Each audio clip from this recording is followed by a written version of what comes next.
Dimensión con Dionisio Gutiérrez. La adicción es una enfermedad física, psicológica y emocional que provoca dependencia o necesidad hacia una sustancia, actividad o relación. Esta enfermedad se caracteriza por episodios continuos de descontrol, distorsiones del pensamiento y negación ante el problema. Se estima que el 5% de la población mundial tiene problemas con el consumo de alcohol, 20% con el tabaco y un 3.5% con el cannabis. En Estados Unidos, el 30% de la población toma entre 6 y 7 tazas de café al día. El 2% de los adultos apuestan descontroladamente. 2% presentan adicción a la comida y el 8% de los hombres y el 3% de las mujeres son adictos al sexo. Por otro lado, se estima que el 6% de la población mundial es adicta al Internet y que ya existe un número importante de jóvenes con problemas de adicción a los videojuegos. La adicción es un problema complejo que tiene como foco la propensión humana a presentar un comportamiento adictivo a prácticamente cualquier actividad o sustancia. Evitar que el problema crezca es tarea de los esfuerzos públicos y privados por preservar y mejorar la salud mental de los ciudadanos. Esta semana en Dimensión, hablamos con un grupo de expertos en el tema de la adicción.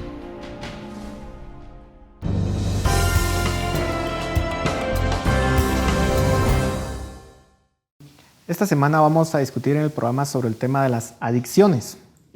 Queremos comprender este fenómeno complejo y para ello tenemos a 3 expertos.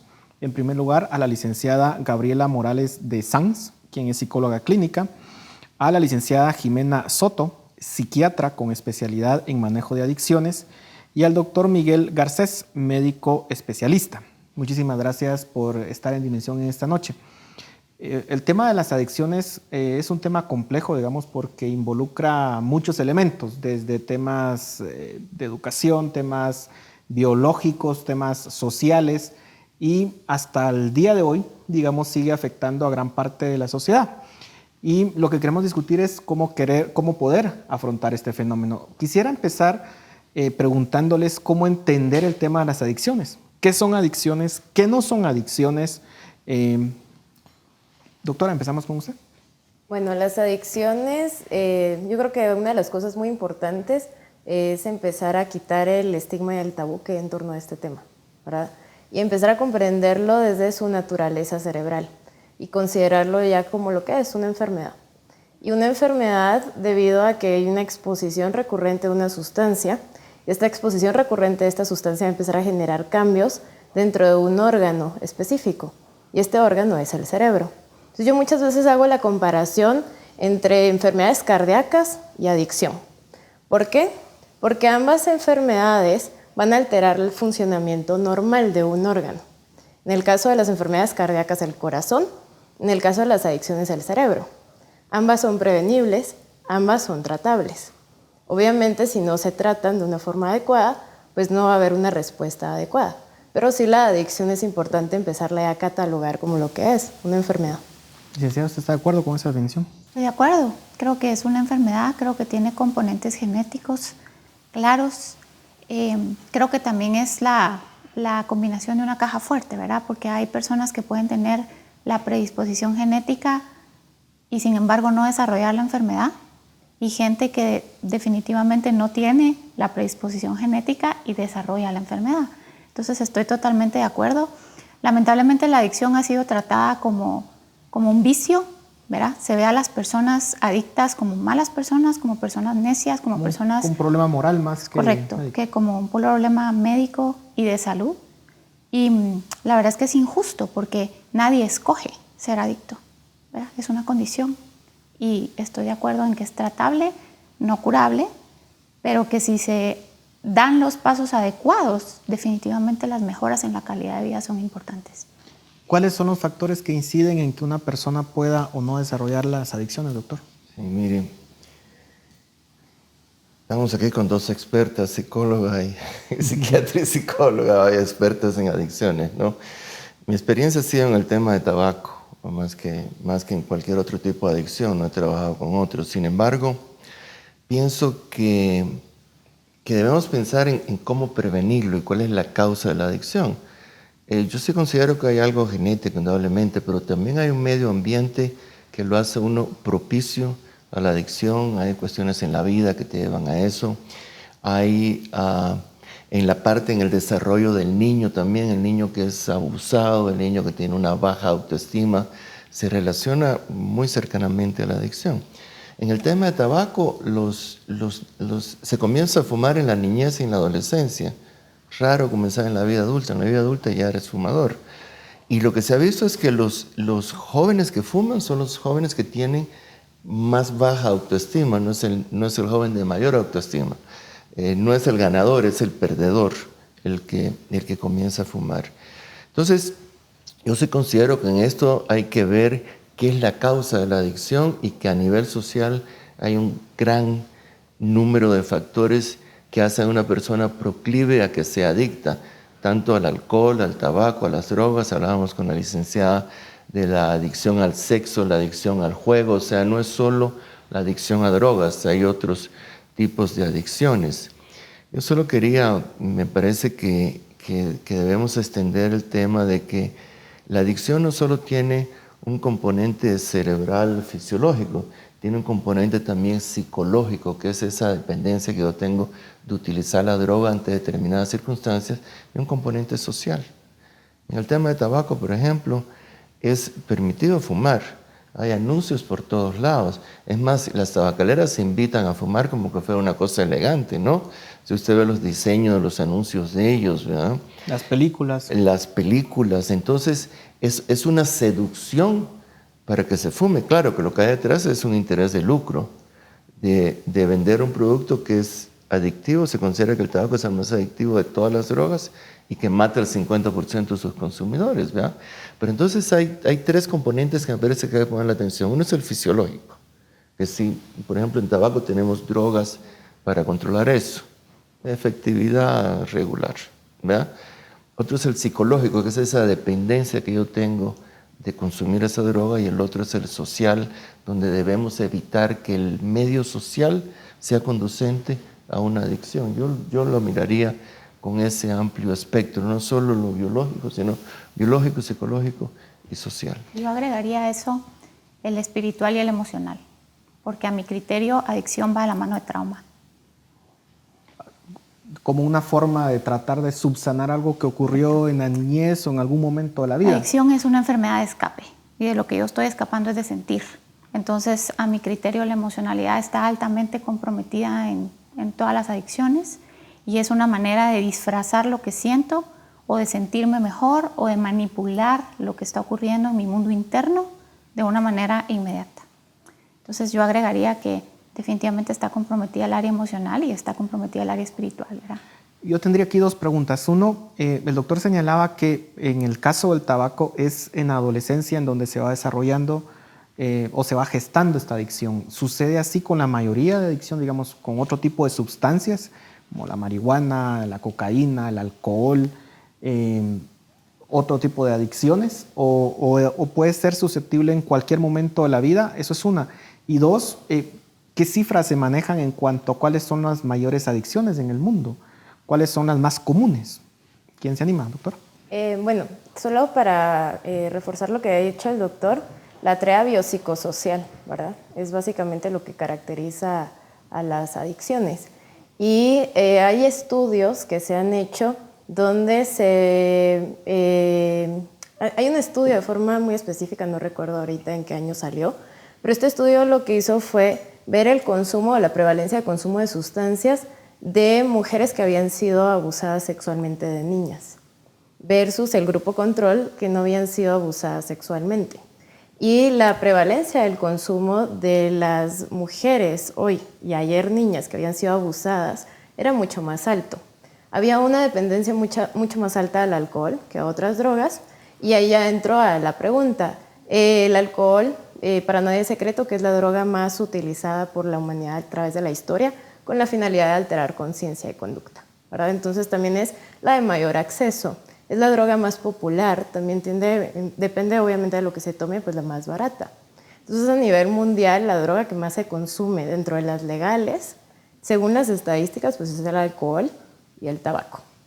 Dentro de las drogas ilegales, marihuana y cocaína. Pero si nos vamos a la población adolescente y vemos la parte de las drogas ilegales, tendríamos que ver, por ejemplo, dónde entran los inhalables, ¿verdad? Que son legales. O sea, yo puedo ir a una tienda y comprarlos.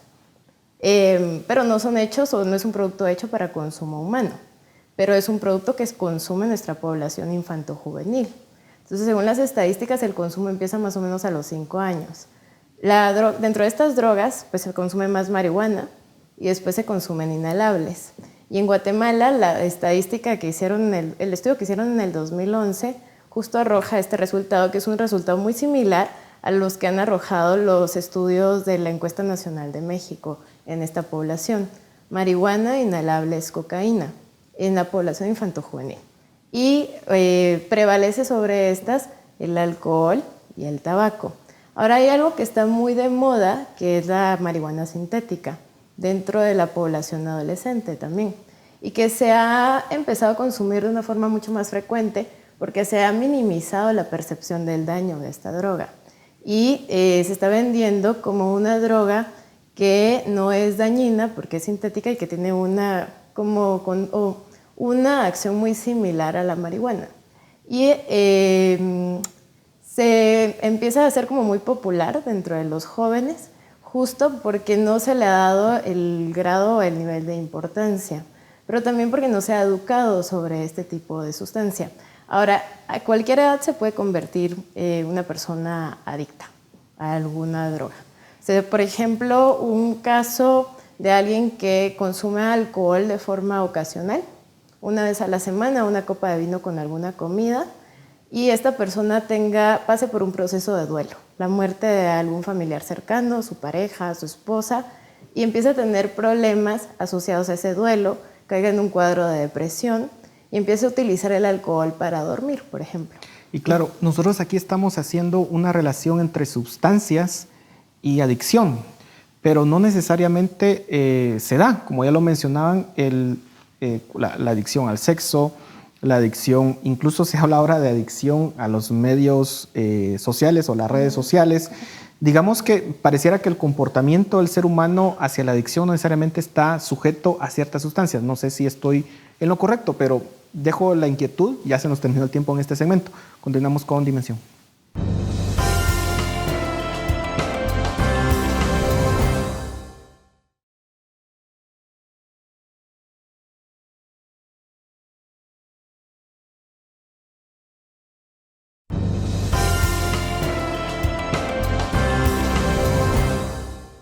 Continuamos en Dimensión hablando sobre el tema de las adicciones.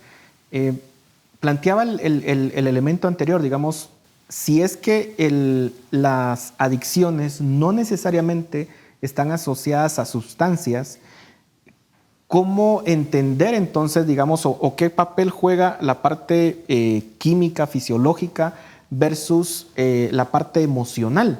¿Es al final de cuentas la adicción un reflejo de un mal manejo de emociones por parte del ser humano y que esa sea su causa principal?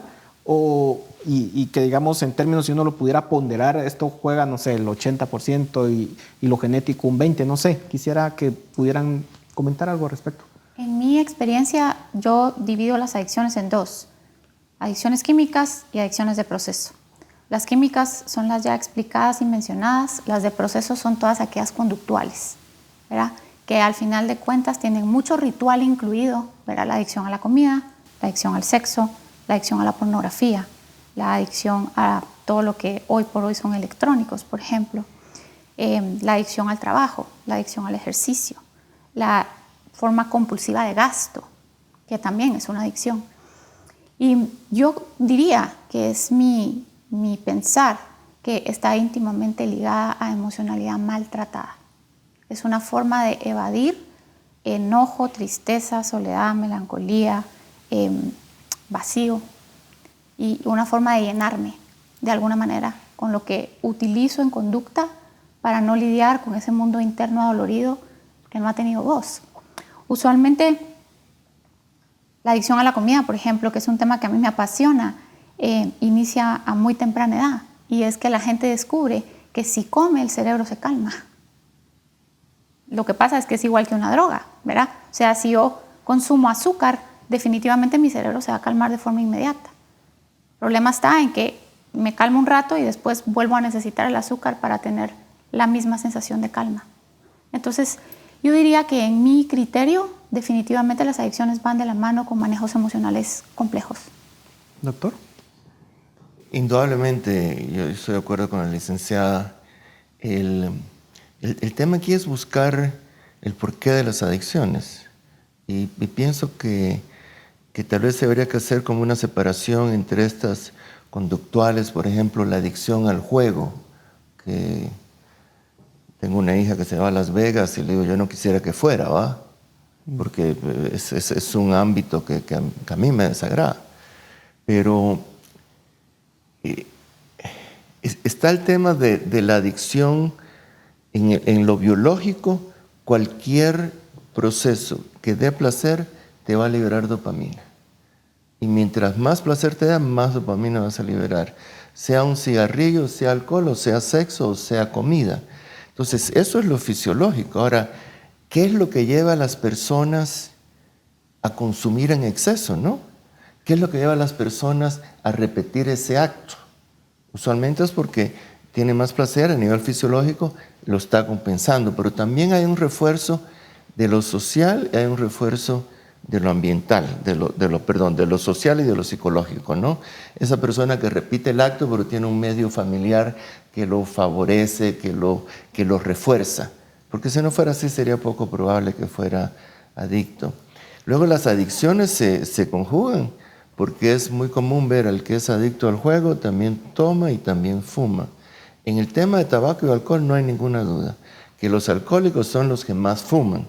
De hecho, se considera que mucho de la muerte del alcohólico es secundaria al tabaquismo, no propiamente al alcohol, ¿verdad? La adicción que más mata en el mundo es el tabaco. Mata 7 millones de personas al año, más que el SIDA, la tuberculosis, los accidentes, los homicidios y los suicidios y todos esos juntos. Lo que más mata es el tabaco, ¿verdad?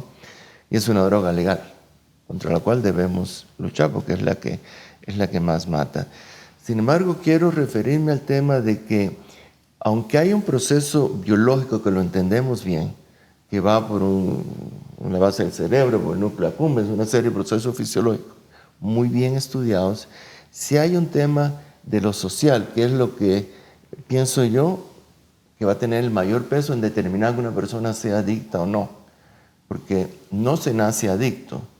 Puedes nacer con cierta tendencia genética a determinada adicción. Correcto.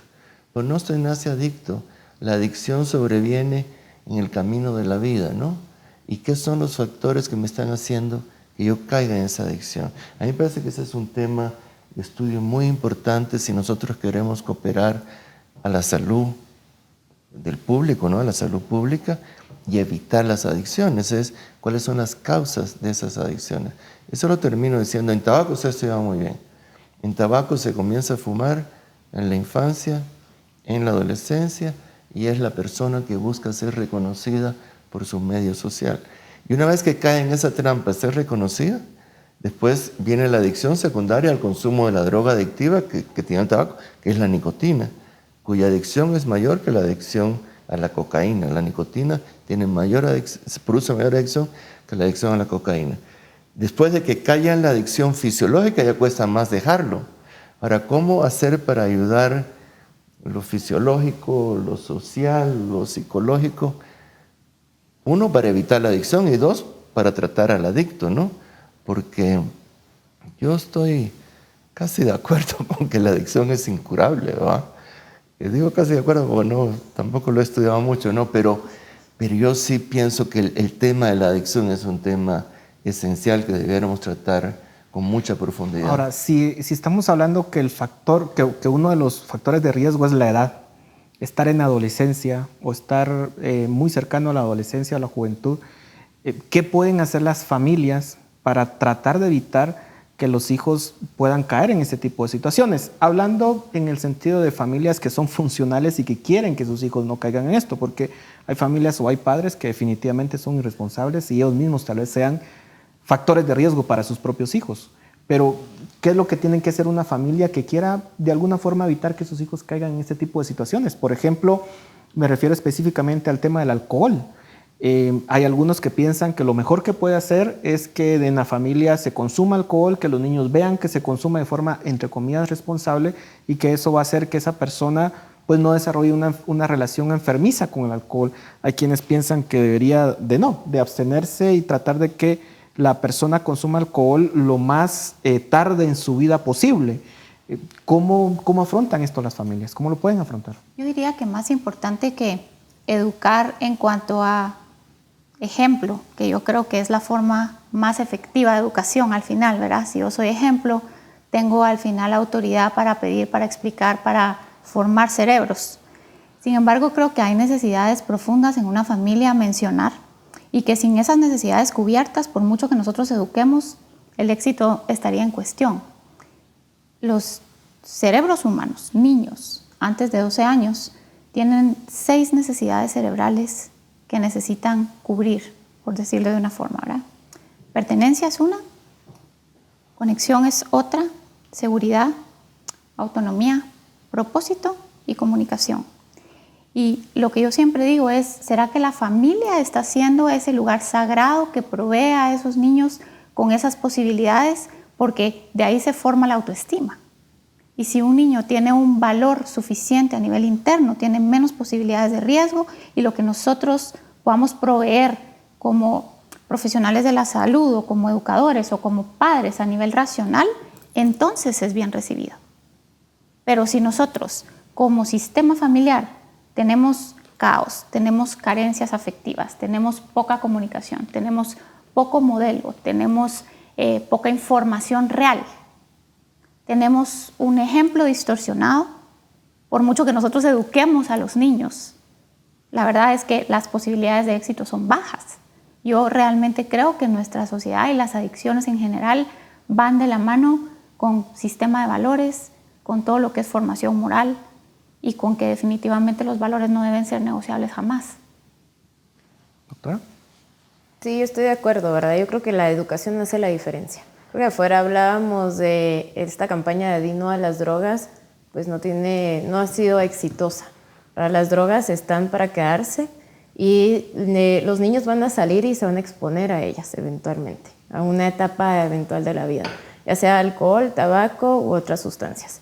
Pero algo que hace que haya un mayor consumo de las drogas legales dentro de la población infantojuvenil es justo la disminución de percepción de daño. O sea, si yo veo que en mi casa lo están tomando, no debe hacer tanto daño como realmente dicen.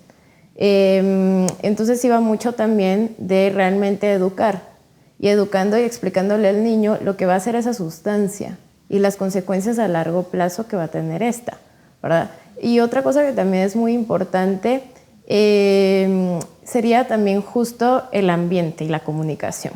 Creo que no hay nada mejor en una familia que quiera evitar el consumo de drogas en su hijo que la comunicación, no extremos, sino comunicación. Y esto va a abrir puertas para poder facilitar muchos beneficios dentro de las relaciones y la dinámica de familia. Se nos ha terminado el tiempo en este segmento, pero volvemos con Dimensión en unos minutos hablando del tema de adicciones.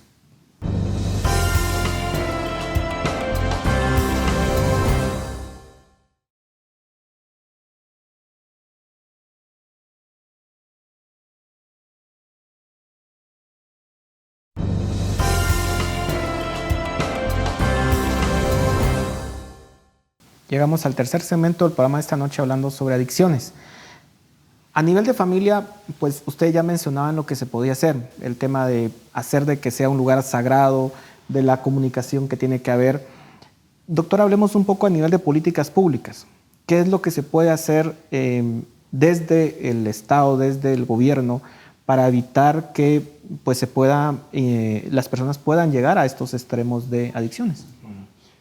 Yo quisiera referirme un momentito a lo que decía la licenciada, porque totalmente de acuerdo, me parece que hay que ponerle mucha atención a lo que ella está destacando.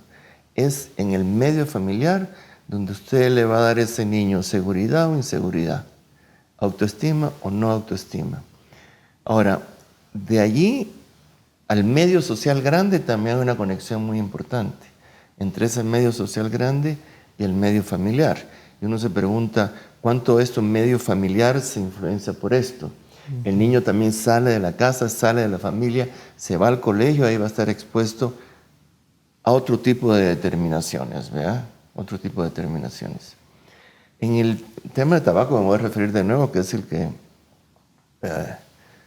que más... ¿Conoce usted? Sí, el único al que me he dedicado en el tema de las adicciones. Nunca he explorado los otros, ¿verdad? Pero en el tema de tabaco hay un medio social que influye tremendamente y ese que debemos controlar, digamos, a nivel de política pública, ¿no? Fíjese que algo que no se ha hablado es que a quien más le afectan las adicciones es a la gente pobre. La gente pobre, adicta, deja de trabajar, deja de percibir y además se enferma. La persona pobre que fuma, si usted hace un cálculo muy sencillo, dice una cajetilla de cigarrillo vale 15 guisales, compro una al día.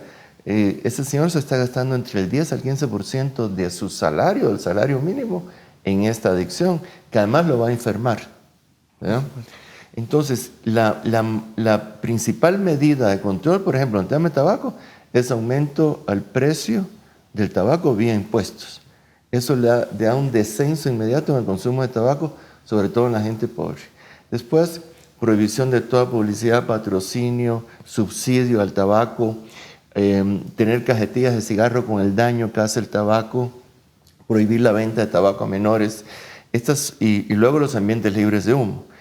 Cuando esto se ha implementado en muchos países, el consumo de tabaco baja inmediatamente. O sea, hay algo social importante, no es solo lo individual, que usted le dice al fumador, no, mire, no fume, eso le hace daño, y le impide fumar, ¿verdad?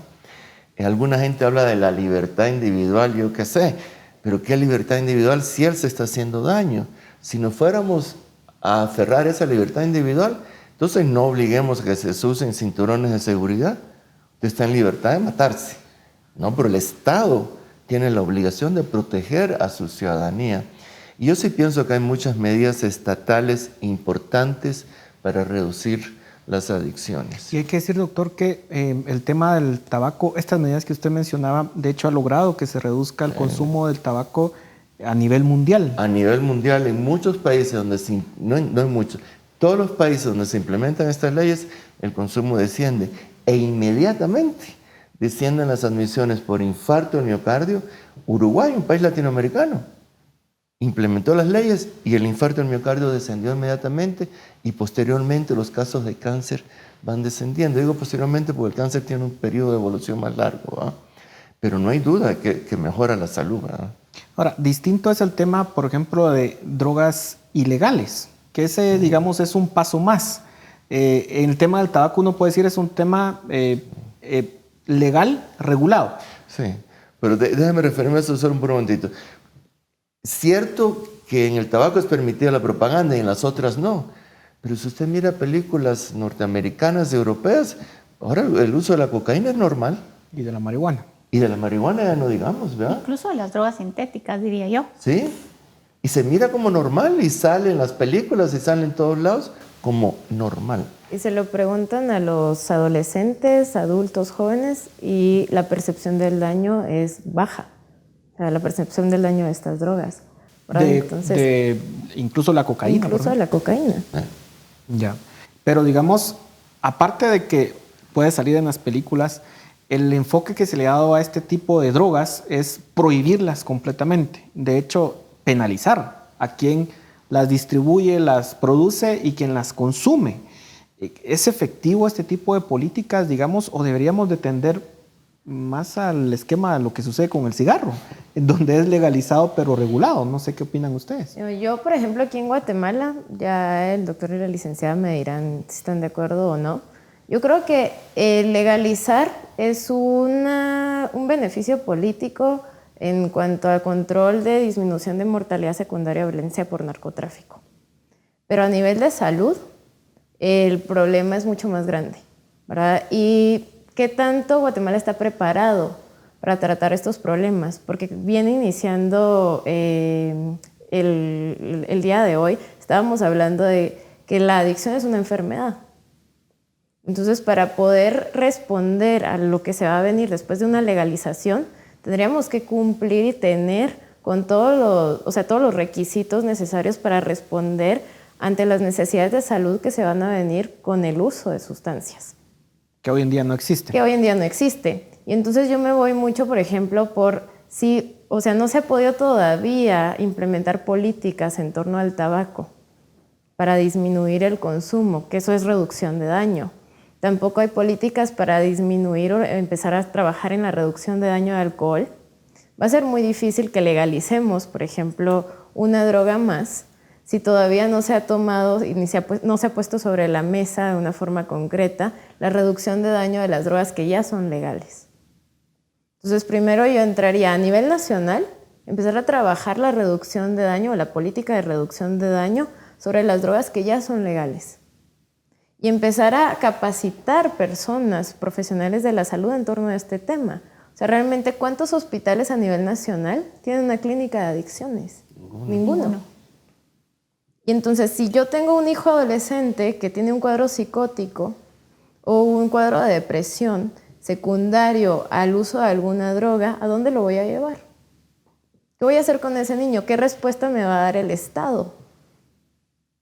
Entonces, y lo pudimos ver, por ejemplo, con los problemas que han habido a nivel de los niños y de la adolescencia, que muchos de las niñas, por ejemplo, del Hogar Seguro se hablaba de que consumían drogas. Pero ¿qué programa había para ofrecerles un tratamiento? Más que encerrarlas en un cuarto y que murieran trágicamente. Sí, correcto. ¿Licenciada? Yo estoy de acuerdo. Yo creo que Guatemala no tiene la capacidad para, de verdad, el terror que viviríamos si las drogas fueran legalizadas en el espacio de salud. Es bien difícil encontrar dónde internar a la gente, dónde tratarla. Hay adictos que no son violentos, hay muchos adictos que son violentos. Hay drogas que deprimen, hay drogas que alteran. O sea, al final de cuentas, la verdad es que tratar con una persona intoxicada tiene muchísimos retos, digamos, para las personas que tenemos algún tipo de entrenamiento, pero los enfermeros muchas veces no saben qué hacer, la gente de las ambulancias no sabe qué hacer, la gente de las emergencias de los hospitales no sabe qué hacer.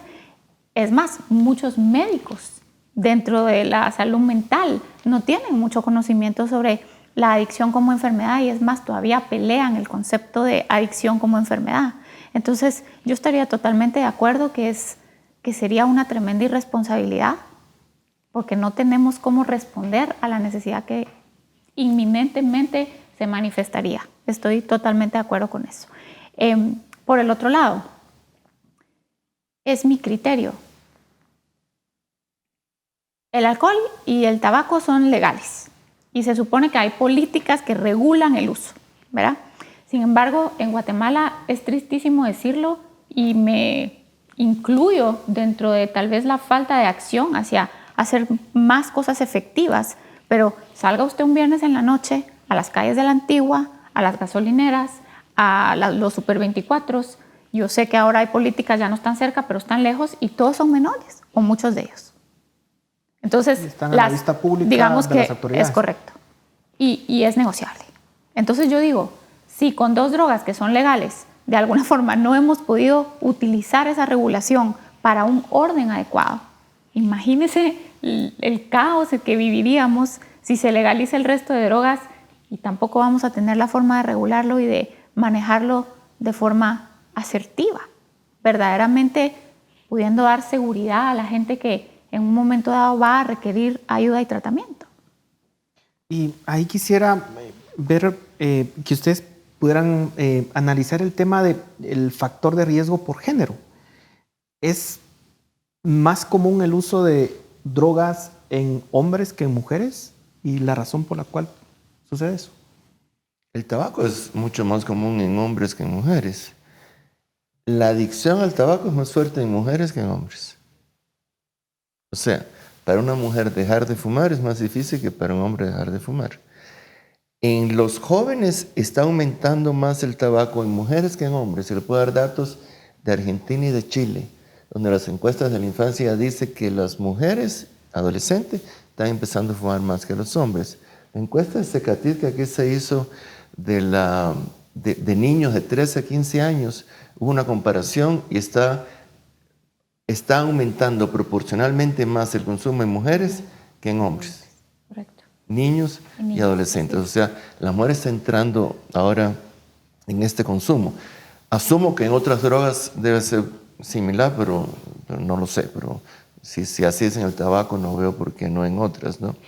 Yo sí pienso que este tema de legalizar las drogas, a mí me parece que es una amenaza para la salud tremenda, ¿va?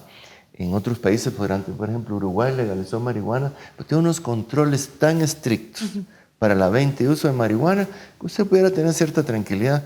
Pero mírese, aquí en Guatemala las leyes, usted sabe, No se cumple. no se cumplen, sobre todo las leyes de protección a la salud. Y déjenme introducir algo. Es increíble que en Guatemala estén muriendo niños por infecciones en un hospital nacional, como están muriendo los niños en el hospital Roosevelt, los neonatos, ¿verdad? Por infecciones que son totalmente prevenibles. Incurables. Prevenibles y curables. Pero ahorita íbamos por 10, 12, 14 niños muertos, que usted dice, ¿cómo es posible? Y le voy a dar un ejemplo muy claro. Eso ocurre también, pues son niños pobres. Porque si eso pasa en un hospital privado, ay, Dios mío, la reacción sería totalmente diferente. Es más, habría causa penal por no evitarlo. Pero claro, como es un hospital pobre, va a un hospital general que está lleno de pulgas. Digo, son pobres, ¿verdad? Por supuesto, la precariedad del Estado para ver un escenario en el cual se legalicen las drogas, pues pareciera ser apocalíptico. Se nos ha terminado el tiempo en ese segmento. Continuamos con Dimensión.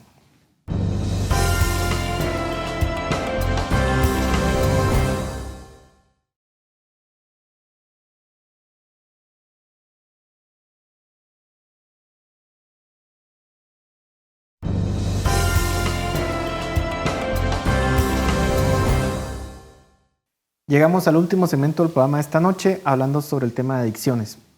Lo cierto es que, independientemente de que si se legalizase o no las drogas, siempre va a haber una proporción importante de las personas que van a llegar a tener este problema, digamos, por las razones que sean. Siempre van a haber personas que lamentablemente se van a ver expuestas y van a comenzar a llegar a este complejo mundo. ¿Cuáles son las alternativas que tienen las personas que han llegado o que están involucradas en el tema de adicciones? ¿Qué tan fácil es salir? ¿Cómo lidia el entorno familiar para tratar que puedan salir de esta problemática? ¿Qué alternativas tienen? Es un trabajo integral, ¿verdad? O sea, y hay que individualizar. O sea, no todo adicto a cocaína, por ejemplo, o a estimulantes, va a ser el mismo patrón, ¿verdad? Es individual. Y esto incluye la familia también y el ambiente en el que esta persona se está desenvolviendo. Entonces, a la hora de que una persona que tiene un trastorno por uso de algún estimulante busca ayuda, el tratamiento se le tiene que ofrecer de forma individual y no solo a él, sino también de forma integral, o sea, eso es incluir a la familia. Y a la familia se le tiene que psicoeducar. ¿De qué forma? Pues explicándole que es una enfermedad y que, por ejemplo, normalmente cuando hay alguien que es adicto dentro del hogar, es una familia adicta, porque muchas veces todo gira en torno a esta persona. Obviamente una codependencia. Es individualizando. Y todas las decisiones que se empiezan a tomar es en torno a la problemática del familiar que está consumiendo. Entonces lo importante o lo principal es justo psicoeducar y explicar qué es la enfermedad y de qué forma se debe abordar y cómo ellos también tienen que dar ese abordaje a su familia, ¿verdad? Porque normalmente se empieza a sobreproteger al consumidor y la familia deja de vivir y empiezan a vivir en torno a todas las decisiones que el consumidor está haciendo.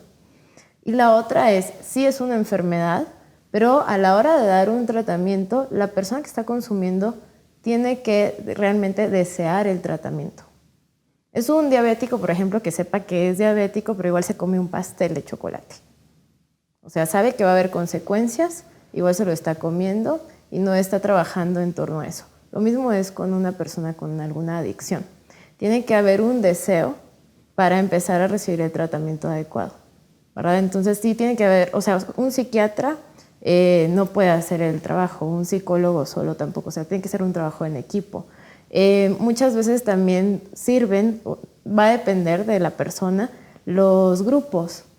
Ahora, por ejemplo, los grupos de ayuda mutua, pongámosle AA, que es muy exitoso, es un grupo, una herramienta de contención que puede muchas veces servirnos a nosotros como psiquiatras o a los terapeutas como terapeutas, ese manejo, ese espacio del que el paciente no está consumiendo, entrar a tratarlo, ¿verdad? Y tratar ya la parte psicológica, la parte biológica y la parte social, y aprovechar también el que esta persona está yendo a un grupo que es una herramienta que no es, en ese momento no está bajo el consumo, poder integrar todo el tratamiento en ese momento. Porque es muy difícil tratar a alguien que está en un momento de intoxicación. Ahora, muy poco probable va a recibir la ayuda. Hay que primero desintoxicarlo y después preguntarle qué quiere. Y la otra es el por qué consume, cuál es el efecto deseado que busca con esa droga.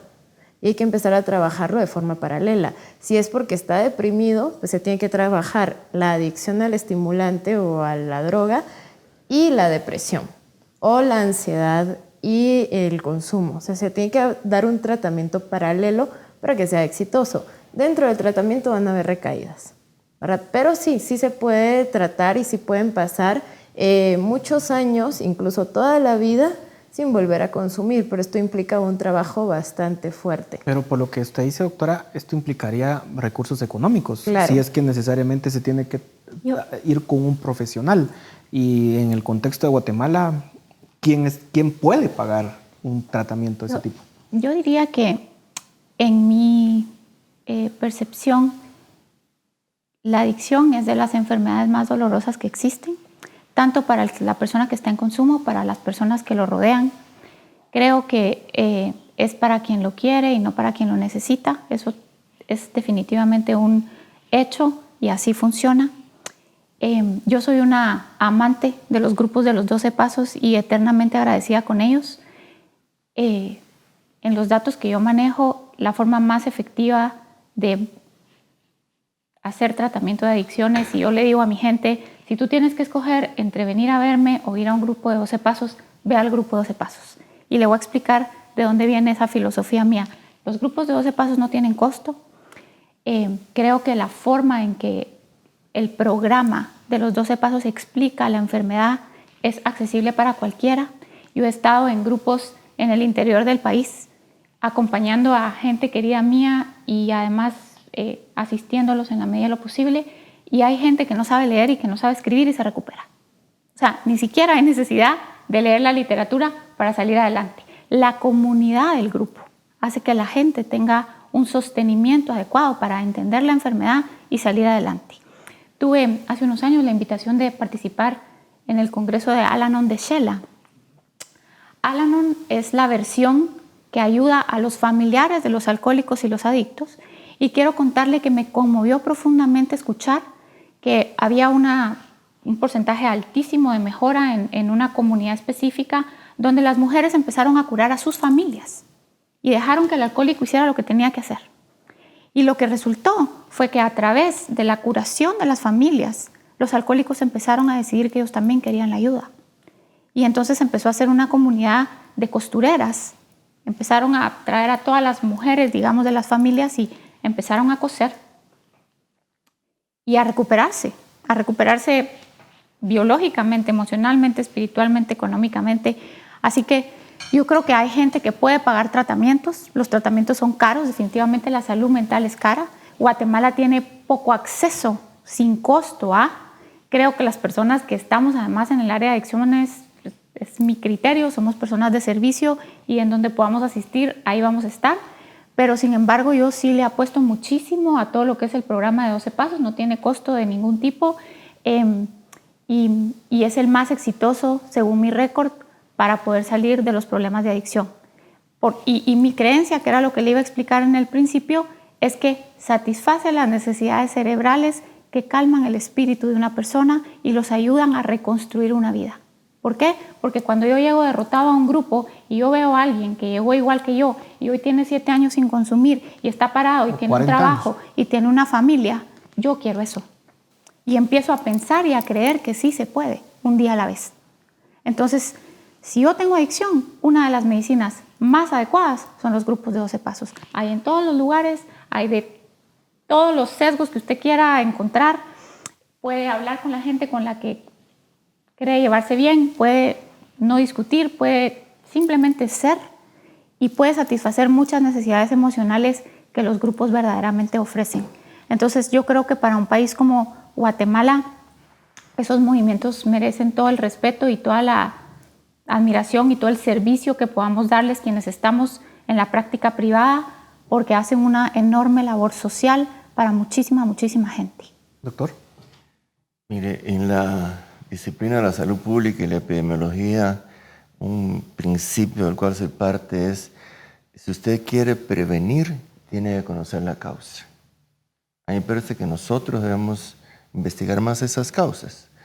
No todas las sociedades tienen los mismos niveles de adicción.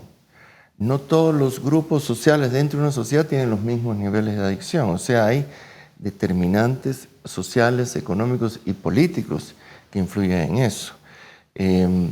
Sin duda que tenemos países con niveles de adicción mínimos donde el consumo de la droga no es un problema.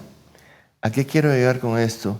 A que es necesario tener políticas públicas tanto para la prevención de la adicción como para la respuesta a la adicción.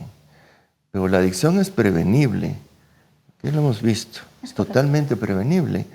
Pero ¿qué política pública existe en Guatemala para guiar a la población sobre cómo prevenir una adicción?